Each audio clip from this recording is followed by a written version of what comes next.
I am so glad you are here. We're going to discuss beautiful elderberries today.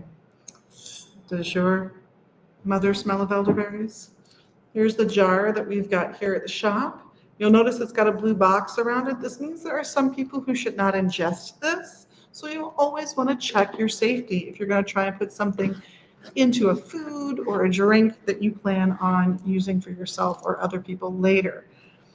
However, elderberry is amazing. It does all kinds of wonderful things, but the one I want to focus on today is its hex breaking and protective properties.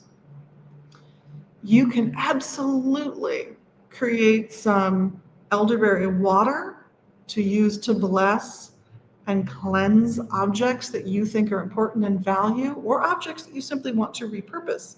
Maybe you were using a crystal to get yourself focused on a particular project and the project has come to completion, but the crystal's still there, it's still fine. Maybe you want to use it for a different purpose. Maybe you want to give it to someone else as a gift to sort of pass on all of its good work. You want to cleanse it now that you finished your project. And one good way of cleansing it is to dip it into a little elderberry bath. You too can be dipped into a little elderberry bath, by the way. It's a great way of eliminating hexes. If you think you've been cursed or having problems in life that you can't explain, it just doesn't make sense, you're hitting these roadblocks, think about maybe an outside negative influence and bathe in an elderberry bath. It can be wonderful for doing cleansing those kinds of things away. That's also how it came to be used for blessing those objects. It clears the field and allows all the good energy to come in. So this is another one that makes great decorative, it can be used for decorative purposes. You can like glue it down in a shape that you view as protective, hang it over your door. It's absolutely been grown outside of houses, especially near kitchens, to give blessings and to protect the household and all the people who live in it.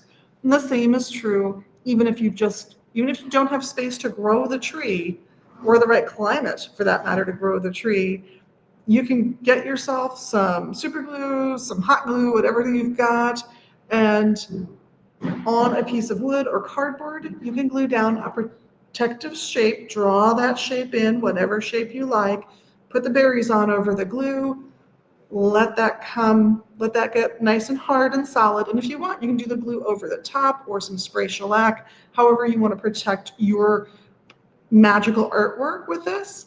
And that's a great basis for a protective amulet to hang over your door. Just so everyone inside is that magically just that much more safe from anything negative happening to them. You're always going to a goddess when you go to this tree, so this is a mothering herb. This means that she can be very sweet and very nice, but moms aren't always sweet and nice. Sometimes they find it necessary to be a little more aggressive, shall we say. And this is a plant that is capable of that. Absolutely. Anybody wants, I will read you a few little synopses I have from a short story that's a part of a guided meditation through some of these herbs. And you can hear my characterization of the beautiful elderberry, elderflower, elder tree that we have loved for so many centuries. This really is an herb of the people. There is folklore going back millennia as far as we can tell. And a lot of the European folklore is this very protective, loving, mothering influence. Now, it does have other traditions associated with it. There are those who would say from Northern Europe who came to say that the cross that Jesus was crucified on was built with elder wood. Doesn't grow in that part of the world, so no, but from a mythological or folklore perspective, it made sense at the time as one system was starting to fade and the other was starting to come into more prominence. But with that folklore in mind, it is still about getting rid of evil, getting rid of curses, getting rid of hexes. So use it with respect, use it with that love that she gives, and always thank her when she helps you out, and you will be in great shape. This is Liz at Megas Books and Herbs in Minneapolis and at megasbooks.com, wishing you an herby week. and a wonderful time with elder. So many good uses. Blessed be.